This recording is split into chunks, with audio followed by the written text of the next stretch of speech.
Hello friends, my self मुबीन। आज हम बात करेंगे माइंडफुलनेस के बारे में। माइंडफुलनेस एक्चुअली जो कहा जाता है ना कि किसी पर्टिकुलर वक्त पर यूज करना चाहिए हमें।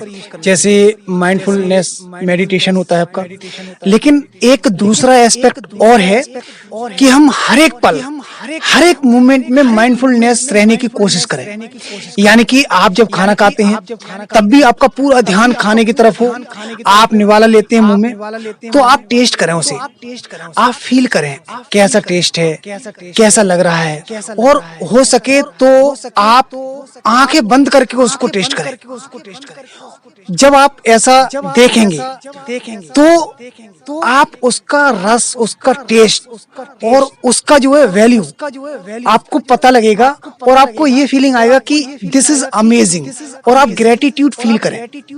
ग्रेटिट्यूड को शो करने का मतलब है एक एनर्जी को क्रिएट करना बॉडी के अंदर।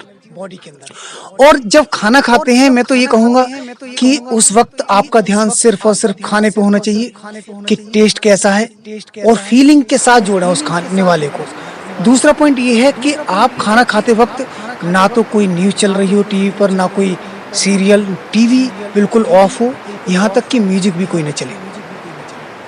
आप जो है जनरली क्या होता है, हम न्यूज़ शाम को खोल के बैठ जाते हैं टीवी ऑन करके, उसके बाद खाना भी चल रहा होता है और न्यूज़ भी देख रहे होते हैं। इसका मतलब ये हुआ कि हम पर डे अपने उस मोमेंट को डिस्ट्रॉय कर रहे हैं, उस मोमेंट को डिस्ट्रॉय कर रहे हैं, क्योंकि वो मोमेंट जो है ना खाने की तरफ है, तब आप टेस्ट और एंजॉय कर पाएंगे खाने का। तो हम कितना टाइम ऐसा है कि हम अपने उस मोमेंट को बलिदान करते जाते हैं, प्रेजेंट को खोते जाते हैं। जो ध्यान होना चाहिए, टेस्ट हमने कभी नहीं लिया सही मायने में।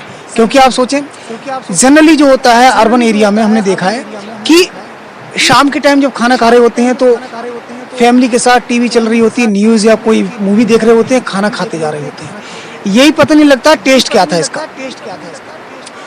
दूसरी इंपॉर्टेंट बात यह है खाना खाते वक्त कि आप जब निवाला मुंह में एक लें, उसके बाद उससे पूरी तरह से आप निगल लें, उसके बाद दूसरे निवाले को तैयार करने की सोचें। अभी क्या होता है, ये और डीपर पॉइंट है थोड़ा सा, कि जब हम निवाला खाया, अब मुंह में चल रहा है, हम उसे चबा रहे हैं, उसके बाद अभी खत्म नहीं हुआ, लेकिन हम दूसरे निवाले की तरफ जा रहे हैं और उसे तोड़ रहे हैं, उसे बना रहे हैं। ठीक है, क्या हो रहा है, वो मूवमेंट जा रहा है, टेस्ट है। वो मूवमेंट कहाँ जा रहा है, निवाला बना रहे हैं हम, जब उसमें जा रहा है। तो ये भी गलत है, यानी कि एक तरह से आप निवाले को पूरा निगल लें, उसके बाद तसल्ली से दूसरा निवाला तब बनाना स्टार्ट करें। ये राइट वे है खाने का। अब बात आती है कि आप जो है कहीं भी जा रहे हैं, कुछ भी काम कर रहे हैं, आप कुछ काम करते हैं, सपोज आपने काम किया, और उस काम को करते हुए आपका ध्यान अगर उसमें पूरी तरह से इन्वॉल्व नहीं है, तो पहली बात आपकी प्रोडक्टिविटी बहुत कम होगी। अगर आपका इंटेंशन, आपका पूरा इंटेंशन उस काम में है, डूबे हुए हैं आप, तो आपकी प्रोडक्टिविटी डेफिनेटली बहुत ज्यादा होगी। अब इसमें बहुत सारे एस्पेक्ट्स ऐसे हैं जो हम इतना तेज रफ्तार भरी जिंदगी में भूलते जा रहे हैं। ठीक है ना, तो उसमें क्या करना है आपको, हर एक मूवमेंट में आप सांसों पर ध्यान रखें। आप जो है फील करें, सांस आ रही है, सांस जा रही है, इसे कहते हैं माइंडफुलनेस के साथ जीना। और उस आप जो है आप ग्रेटिट्यूड शो कर सकते हैं। आप रास्ते में जा रहे हैं, आपको कोई मिल रहा है, कोई भी मिल रहा है, अनजाना कोई भी, आप मनी मन कह सकते हैं God bless you, God bless you. ये आप अपने लिए कर रहे हैं। आप इस ग्रेटिट्यूड को शो करने के बाद आप जो है ना, आप अपने अंदर एक इमेंस एनर्जी फील करेंगे, और ये एनर्जी और कहीं से आपको नहीं मिल सकती। और सबसे बड़ी बात है, जब हम किसी के प्रति काइंड होते हैं तो एक सेरोटोनिन आपका सिक्रेशन होता है केमिकल का ब्रेन से, जो कहीं से नहीं मिल सकता, नेचुरल वे में होता है। और ये नेचुरल वे में सिक्रेशन होता है जब हम किसी के प्रति काइंड होते हैं। तो अगर हमें टूल्स मालूम है जिंदगी के, जीने के, तो हम जो है डेफिनेटली अपनी लाइफ को स्मूथली आप फ्लो में चलेंगे, एक कंफर्ट जोन में जीते हुए और हार्ड वर्क भी कर रहे होंगे उस वक्त और कंफर्ट भी फील कर रहे होंगे। ये दोनों का मैच है, ये तभी आ सकता है जब आप माइंडफुलनेस की प्रैक्टिस करेंगे। और दूसरी बात ये है कि ये मैटर एक दिन का नहीं है। आप अभी आपने सुना, अभी आप हो सकता है फॉलो करें कुछ दिनों तक इसे, लेकिन हैबिचुअल जो भी होगा आपके अंदर वो आपके सामने रिपीट करेगा। तो स्टार्टिंग में आपको इसे इंटेंशनली सोचना है, समझना है और गौर से उस चीज को आपको जानबूझ के करना है। आफ्टर सम डेज ये आपकी हैबिट बन जाती है, और जब हैबिट बन जाती है तो उसको सोचने के लिए you don't need to have the intention to do so. At that time, your subconscious mind will work on it automatically. तो स्टार्टिंग में किसी चीज को आप अपनाते हैं तो आप ये मान के चलें इंटेंशनली आपको वो चीज करनी पड़ेगी। और जब आप हैबिट बना लेंगे उस चीज को तो आपको सोचने की जरूरत नहीं है कि हमें ऐसा करना है, वो आपका पार्ट हो जाएगा लाइफ का। ये जरूरी है समझना।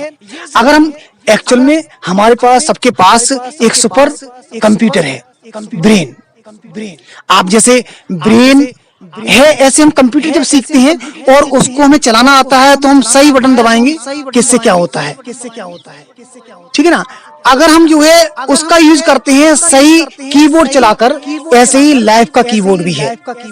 लाइफ को कैसे चलाना है उसका भी आपको ज्ञान होगा सही तरह से, कौन से बटन से क्या काम होता है, तभी आप उस बटन को सही तरह दबा पाएंगे।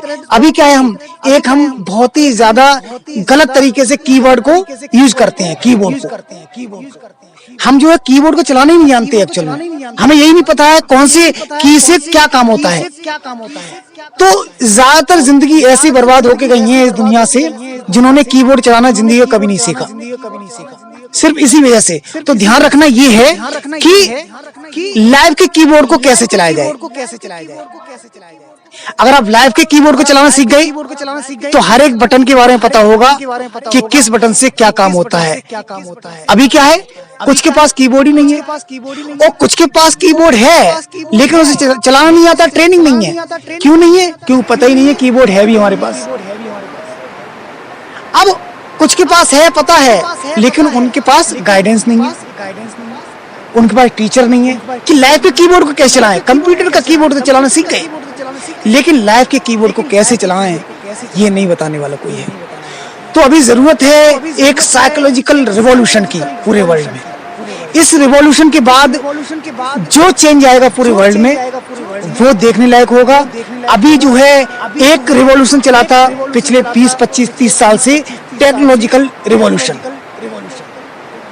अब जो नया एरा आएगा वो डिमांड कर रहा है साइकोलॉजिकल रिवॉल्यूशन की, इमोशनल रिवॉल्यूशन की। जब हम इस पे काम करना स्टार्ट कर देंगे, एक नया एस्पेक्ट है, हर एक देश को एक सीख है कि अगर वो लोगों के ब्रेन पे काम करना स्टार्ट कर दे तो डेफिनेटली वो कंट्री दुनिया पर राज करेगी। अभी हम जो है कहाँ काम करते हैं, अभी हम काम नहीं कर रहे हैं, ह्यूमन ब्रेन पर काम नहीं कर रहे हैं।